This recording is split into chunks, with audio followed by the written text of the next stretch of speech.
राधे राधे, जय श्री कृष्णा। मैं सीमा सिंह बड़ों को चरण इस पर, छोटों को प्यार और बराबर वालों को तहे दिल से नमस्कार करती हूँ। अब तक हमने वैशाख मास के 7 अध्याय सुने हैं। आज हम 8वां अध्याय सुनेंगे। इससे पहले अगर आपका कोई अध्याय सुनने से छूट गया है तो डिस्क्रिप्शन बॉक्स में मैं उसका लिंक छोड़ दूंगी। आप वहां से अपना छूटा हुआ अध्याय सुनकर पुण्य लाभ कमा सकते हैं। आइए अब हम 8वां अध्याय सुनते हैं। राजा श्रुति कीर्ति ने ऋषि श्रुतदेव से पूछा कि हे देव, वैशाख मास में जल दान न करने से पिशाच योनि मिली, तो हे देव, क्या अन्न दान न करने पर भी ऐसी ही परिस्थिति का सामना करना पड़ता है? क्या ऐसे ही पिशाच होने का दुख भोगना पड़ता है? कृपया करके हमें वह इतिहास भी सुनाइए, मेरी सुनने की बहुत इच्छा है। तब श्रुतदेव ऋषि राजा श्रुति कीर्ति से बोले कि हे राजन, जिस प्रकार वैशाख मास में जल दान न करने से पिशाच की योनि मिलती है, ठीक वैसे ही अन्न दान न करने से भी पिशाच की ही योनि प्राप्त होती है। हे राजन, वह इतिहास मैं तुम्हें सुनाता हूँ। हे राजन, रेवा नदी के किनारे मेरे पिता पिशाच हो गए थे। वह भूख और प्यास से शिथिल अपना ही मांस खाते थे। छाया वाले वृक्ष के न मिलने से उनकी दशा बहुत बुरी हो रही थी। पिछले जन्मों के संचित बुरे कर्मों के कारण ही वे ये दुख भोग रहे थे। उनकी कंठनाली का छिद्र बहुत सूक्ष्म हो चुका था, जिससे उनको बड़ी पीड़ा होती थी। कुएं, तालाब, बावड़ी आदि का जल उनको विष के समान लगता था। एक बार की बात है कि हे राजन, मैं गंगा यात्रा को जा रहा था। उस समय रेवा नदी के किनारे पहुंचकर मैंने यह अद्भुत दृश्य देखा कि हालमली के वृक्ष के नीचे बैठा हुआ एक पिशाच अपना ही मांस नोच नोच कर खा रहा था और प्यास के मारे बुरी तरह से चीख चिल्ला रहा था। वह पिशाच मुझे देखते ही मुझे मारने के लिए मेरी ओर दौड़ा, परंतु मेरे तेज के सामने वह हताश हो गया। तब मुझे उस पिशाच के ऊपर बड़ी दया आई और मैंने उससे पूछा कि हे पिशाच, डरने का कोई कारण नहीं है। तुम कौन हो? अपना सारा वृतांत कहो, शायद मैं तुम्हारी कुछ मदद कर सकूं। मैं तुमको शीघ्र ही इस दुख से छुड़ा दूंगा, इसमें कोई संशय नहीं है। वह पिशाच नहीं जानता था कि मैं उसका पुत्र हूँ और ना ही मैं जानता था कि वह पिशाच मेरे ही पिता है। तब वह पिशाच कहने लगा कि हे देव, अनर्त देश के भूराक्त नामक एक नगर था। उसमें मैं संस्कृत गोत्र में उत्पन्न हुआ और मेरा नाम मैत्र था। तप, दान और यज्ञ में मुझे अपार श्रद्धा थी। मैंने संपूर्ण विद्या पढ़ी और पढ़ाई करी, परंतु मैंने वैशाख मास में कभी अन्न दान नहीं किया। हे देव, एक बार जब मैं इसी तरह से वन में भटक रहा था, तब एक बार नारद मुनि से मेरी मुलाकात हुई। तब नारद मुनि के चरणों में मैं गिर पड़ा और पिशाच योनि से मुक्ति का उपाय मैंने उनसे पूछा। तब नारद मुनि ने मुझे बताया कि हे ब्राह्मण देव, पूर्व जन्म में तुम एक ब्राह्मण थे, परंतु तुमने वैशाख मास में कभी अन्न दान नहीं किया। यही कारण है कि तुम्हें इस जन्म में पिशाच की योनि मिली है।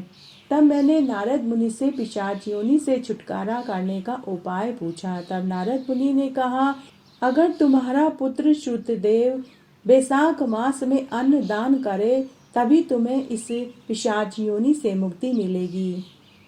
इस तरह नारद मुनि ने मुझे पिशाच योनि से मुक्ति का उपाय बताया।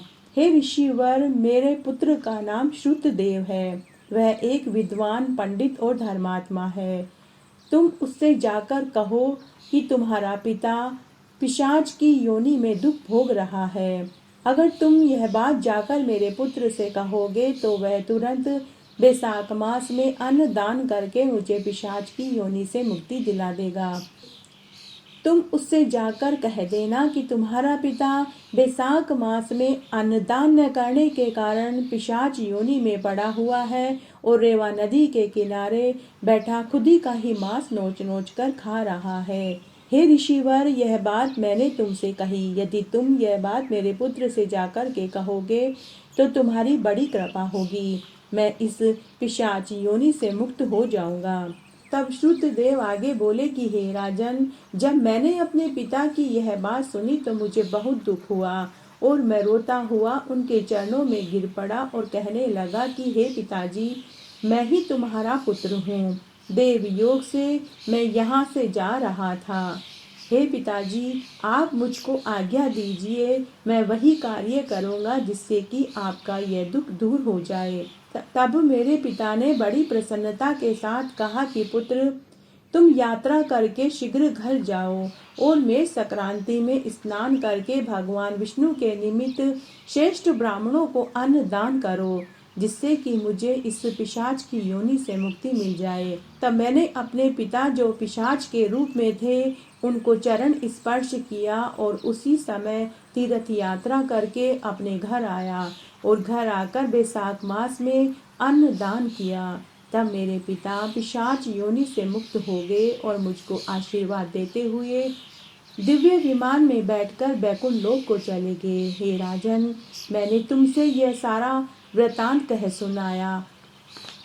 हे राजन, अन्नदान से संबंध में मैं तुम्हें एक कथा और सुनाता हूँ। एक बार एक नगर में एक ब्राह्मण अपने परिवार के साथ रहता था। वह ब्राह्मण धर्मशास्त्र व पुराणों का ज्ञाता था, परंतु प्रारब्ध तो सबको भुगतने ही पड़ते हैं। वह बहुत गरीब था। अपने और अपने परिवार के भरण पोषण में वह बहुत मेहनत करता था। रोज सुबह से शाम तक यजमानों के यहाँ शास्त्र का ज्ञान सुनाता, यज्ञ हवन पाठ किया करता था, लेकिन फिर भी वह इतना नहीं कमा पाता था कि वह अपने परिवार का भरण पोषण ठीक से कर सके। तब एक दिन दुखी होकर उसने अपने परिवार को बिना बताए ही घर छोड़कर अन्यत्र चला गया। भूख और प्यास से व्याकुल वह एक शमशान में जाकर बैठ गया। तब वह ब्राह्मण वही शमशान में रहने लगा। बैसाख मास चल रहा था।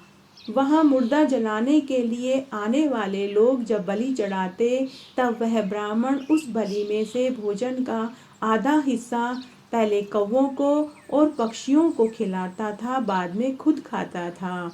इसी पुण्य कर्म के पश्चात जब उस ब्राह्मण की मृत्यु हुई तो यमदूत उस ब्राह्मण को नरक में ले जाने लगे।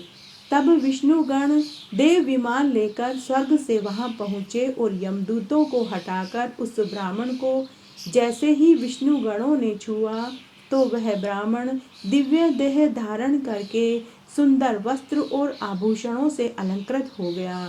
तब यमदूतों ने विष्णुगणों से पूछा कि हे देवदूतों, इस ब्राह्मण ने ऐसे कौन से शुभ कर्म किए जिससे कि इसको सद्गति प्राप्त हुई और स्वर्ग मिला।